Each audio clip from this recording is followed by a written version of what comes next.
Traditionally, I believe, although I didn't actually check, I believe it's true that in all three of the lectionary year cycles, on the first Sunday of Lent, the gospel reading is the temptation of Jesus. So um, that's what I want us to think about. And when I have thought about this text with respect to Lent in the past, what I've really always focused on, at least personally, is the 40 days of fasting that occurred before the temptations of Jesus, because we can see the obvious parallels between the 40 days of Lent and the fast in whatever form that takes of those 40 days and the 40 days of fasting that Jesus did in the wilderness, this place of transformation. In the Bible, the wilderness is always this place of transformation. But I thought that I would do some thinking this week, and I thought I would share some of that thinking. And being a bit informal, if you have thoughts that you want to share, by all means, interrupt me and shout out your thoughts.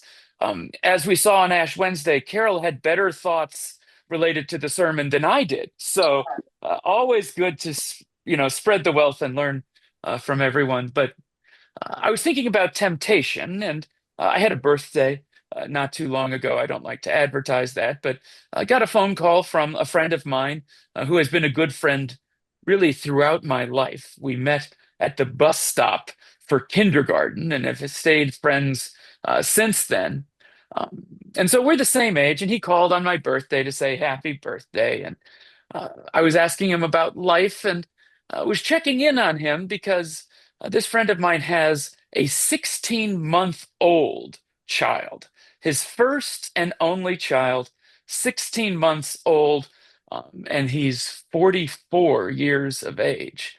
And I thought about that and I thought, boy, my youngest is 17 years old.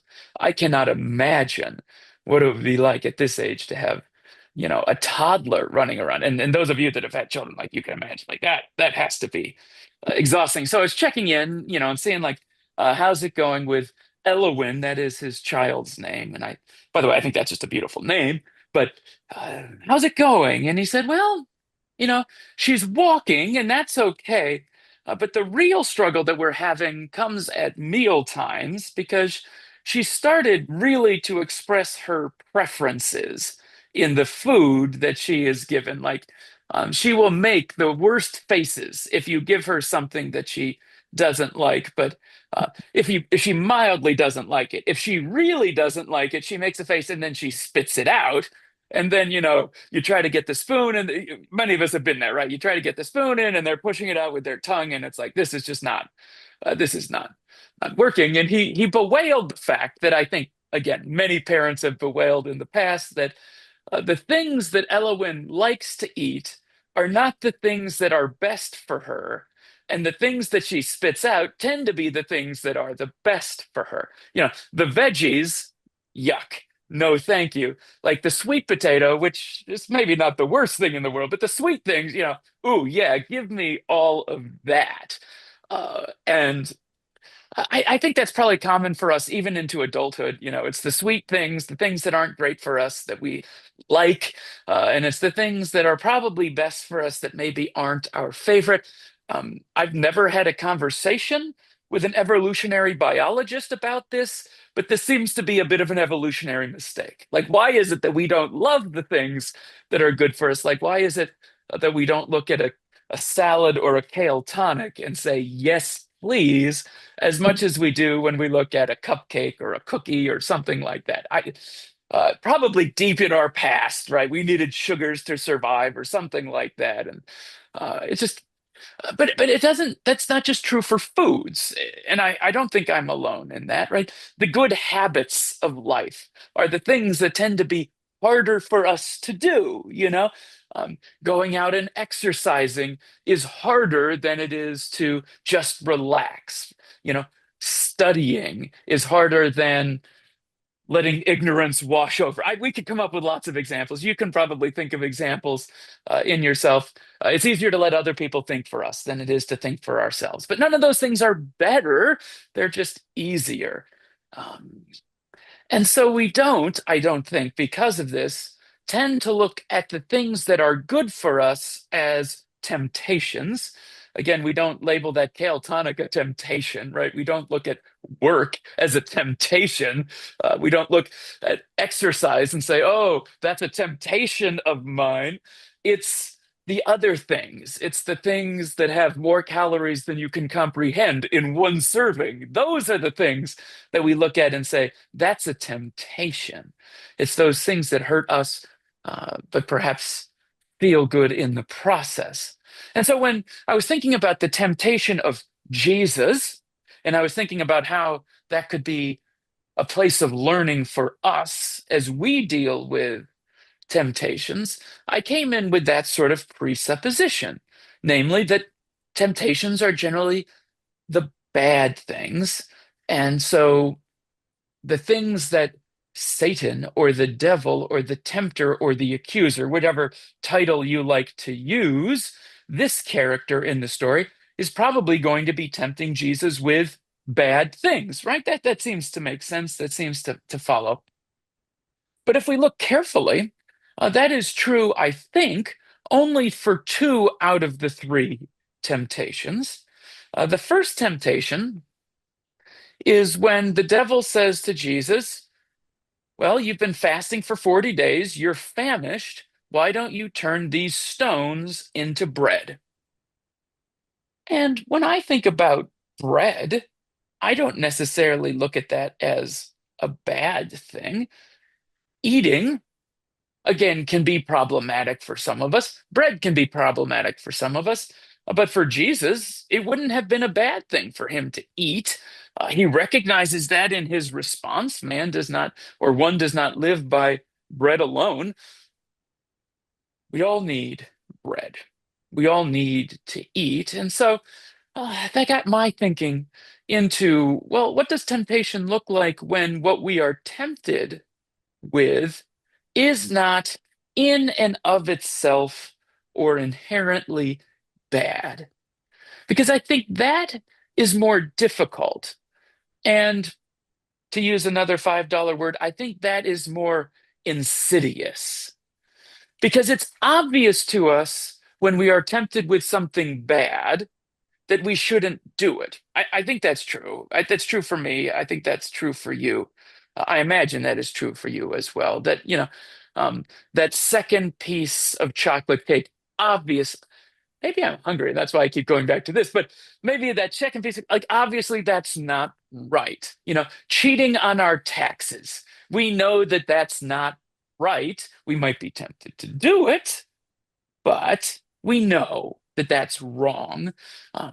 But what about those times when the goal, at least, is something good?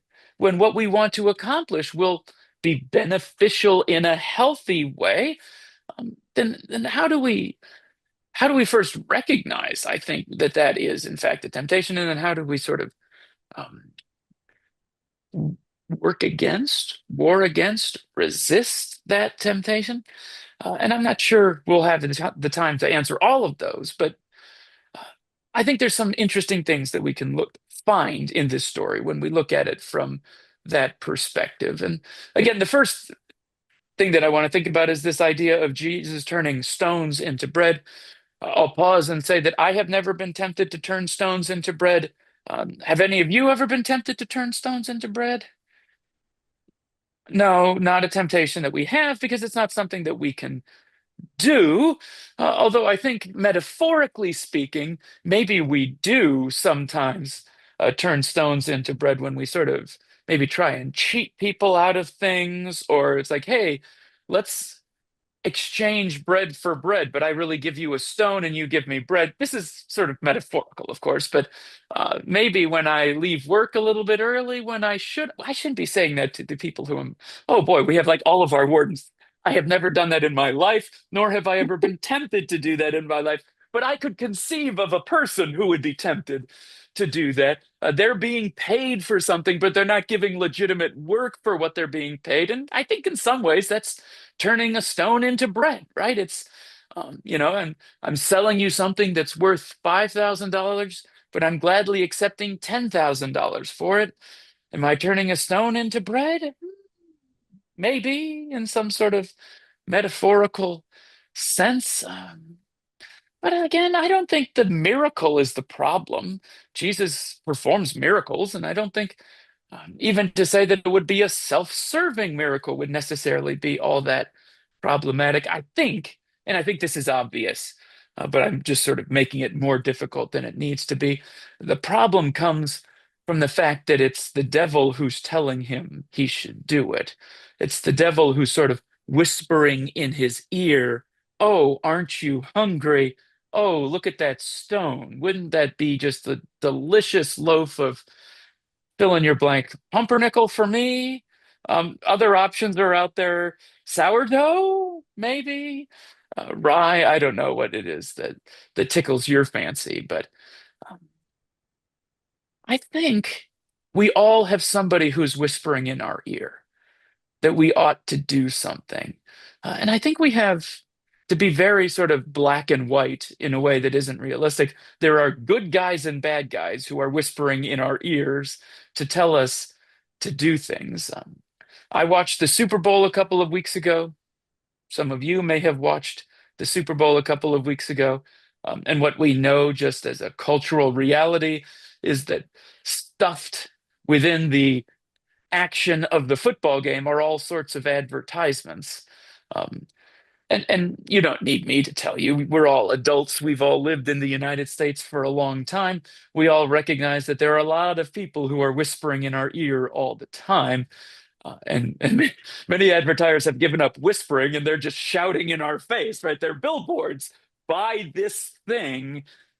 And I think it's probably a good idea when we take note of that structure to ask ourselves, why is this entity, or why are these people, or why is this person suggesting I ought to do this thing?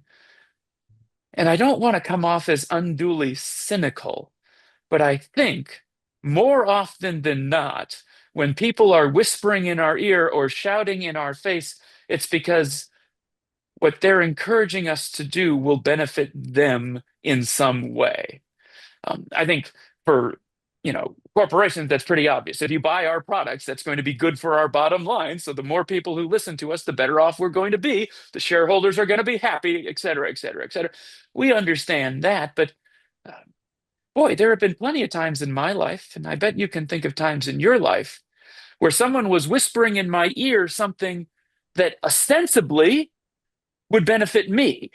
Like, oh, that seems like a good idea. I haven't eaten for 40 days. I should eat. That seems like something that would be good for me. But only in retrospect, I've looked back on it and said, oh, this is what was going on. Yes, it benefited me, but there was some other purpose that was going on as well. And whether we can label this as a temptation or not, I'm not sure. I just think it's probably something that's worth keeping in our minds. And I don't think, and you're welcome to disagree with me on this, and I would welcome your disagreement with me on this, but I don't think pausing to ask ourselves why our neighbor is encouraging us to do something is unloving. I think we can love our neighbor and examine their motivation at the same time. And I know that we don't like that when people do that to us, right? Like when people question my motivation, I don't like that. I think like, well, you should trust me. I'm a good guy. Why would you ever need to question my motivation? Although maybe that reveals that I'm a little more nefarious than I would like to think that I am. But like, oh, don't ask my motivation, because then I'll have to actually think about what my motivation really is. And maybe that's not something I really love to do, because I know in my experience, at least when I've taken a real close examination of my motivations in life, they are rarely as noble as I would like them to be. And we know, and we won't take a long trek along this road, but the reason that the devil wants Jesus to do this is because it's going to, in some ways at least, spoil his mission on earth, his ministry.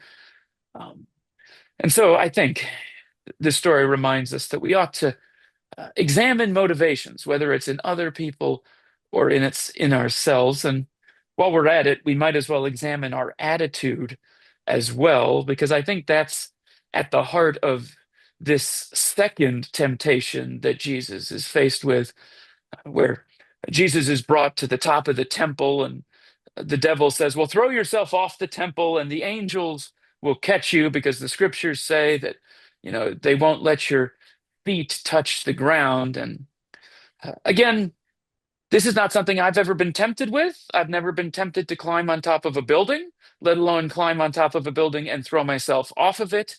Um, in a serious moment, if you are tempted to do something like that, we should have a conversation. You should talk to somebody about that. That's probably not a good feeling that you are experiencing. Um, Although I can think of plenty of times where I've probably put the Lord to the test. What really is difficult for me is trying to parse out the difference between putting the Lord to the test and living by faith. Because I think the scriptures, the church, encourages us to live by faith. And the ways, at least that I've been taught in my history of what that looks like, or what that means to live by faith, is to do something that's a little precarious, do something that might be a little dangerous, trusting that God is going to keep you safe, that God is going to carry you through, going out on a limb in faith, taking, to use the Soren Kierkegaard phrase, like the leap of faith, right? The leap of faith is the leap into what I cannot see and the hope that God is going to catch us. That's not actually what Kierkegaard's leap of faith is. That's what it's become colloquially. But we won't get into that. That'll be a conversation for a Bible study, not for a sermon that's already too long. Um, but isn't that what living by faith is trusting that God is going to catch us when we fall, or at minimum, pick us up when we fall and dust us off. And so I think it can be difficult.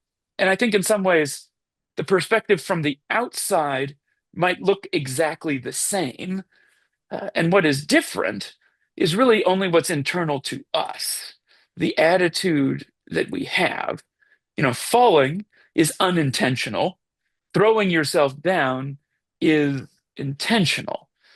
And so when we intentionally sort of look at God and say, you must catch me, then I think that's where the difference is. And I don't know how often you do that. I don't know how often I do that, but I know I have done that, or at least looked at God and said, well, you should have done this, or you should have done that, or I read in the Bible, it said that if I did this, you would do that. And I did this, fully expecting you to do that. And just as a side note to that, sort of the health and wealth prosperity gospel, if you're familiar with that, that's kind of the problem with that, that if I give X number of dollars to the church, that God will give me X times $1,000 back. Well, you didn't give because you wanted to help someone. You didn't give because you wanted to support the church. You gave because you wanted to gain. And that's, I think, putting God to the test. And I think that's the difference. Faith doesn't demand, uh, it is appreciative in retrospect. And so maybe this Lent, we can look at ourselves and say, do we go through our life demanding things of the universe? Do we go through life demanding things of God? And if we do, then maybe we're starting to put the Lord our God to the test. And the last thing, and I know this is probably longer than any sermon I've ever given before, in person, I see people getting bored, and I'm like, okay, this is when we need to wrap it up. I can't really see that. Like, you need to be very visual with your facial expressions, like, something like that, and I will get the point that you've had enough. But the last thing is, sometimes temptation can be for something good, and that thing is good, but what comes next is not good. And what I mean by that is, if I could turn a stone into bread, I would surely not be satisfied with only turning one stone into bread. I would turn the first one maybe into wheat and be like, oh, that's good. I wonder if I can do rye. Yes. Can I do pumpernickel? Pumpernickel's my favorite. So, like, can I do pumpernickel? Let's do a dozen. Oh, by the way, these stones didn't cost me anything. This loaf of bread cost me something. This is a fantastic business model. Maybe I can retire and sell bread for the rest of my life. And all I have to do is miracle this bread, these stones into bread. Or if I can turn a stone into bread, can I turn something else into peanut butter? Or can I turn something else into jelly? Um, I saw, this is very random, and I'm just going to extend the sermon further. Um, Jeff Daniels, I saw an interview with Jeff Daniels about his favorite kind of sandwich. Have any of you seen this? Nope. Gird up your loins. It is pita bread with a quarter inch of creamy peanut butter on the top of it. And then he takes sour cream and onion potato chips and he crumbles them up and he puts them on the peanut butter. And then he pours barbecue sauce over that.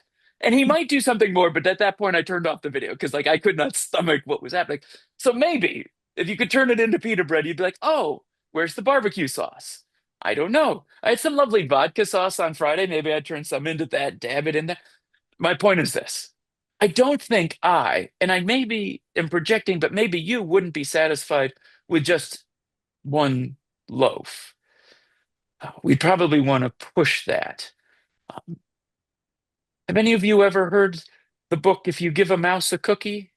If you give a mouse a cookie, if you give a mouse a cookie, if you give a mouse a cookie. Yes, thank you, Rebecca. You and Robin O'Hearn are the two people who have heard of this that I've asked over this weekend. It's a children's book, and it's basically if you give a mouse a cookie, he'll want a glass of milk. And if you give him a glass of milk, he'll want a straw. And if you give him a straw, he'll want a napkin. And if you give him a napkin, blah, blah, blah, blah, blah, blah, blah. And it's a whole circle until it goes back to, and he'll want a cookie. Right. And I think the point is simple that if you do this, then you want that, you want that, you want that. Um, and maybe this is more self-revelatory than I would care to admit. But I don't have a good break in my life, at least, to say, like, oh, I can get one free loaf of bread. How about a dozen? How about 2 dozen? Like, when is enough? My culture has taught me that there's never enough of anything.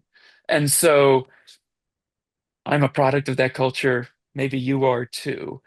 But the first one isn't bad. It's the problems that come after that. And the last thought that I'll give you, because boy, it's 10:40 already, and we should really end this, is what I love is the deep irony that comes at the very end of this text, which is the devil leaves and the angels come and wait on Jesus. The very thing that would have happened if he had thrown himself off the temple, namely that the angels would have come to him, is exactly what happens at the end of this story, but by the right means. And so I think that's a good reminder that we have good goals, and sometimes we get stuck in a mode of thinking that says the only way for us to achieve these laudable, noble goals is by some purpose that is less than honest, or less than upright, or less than kind. Boy, I think there are a lot of business leaders who think, well, we won't get into that, but boy, the only way we can make money is by doing things that are less than loving of our neighbor. And if you love your neighbor, there's no way you can achieve that goal. But what I think this story reminds us is that Jesus achieved the goal. He was waited on by the angels, and he didn't have to fall into temptation. He didn't have to cheat or lie or steal in order to make that happen. He did it the right way. All right. In the name of the Father, and the Son, and the Holy Spirit. Amen. Amen.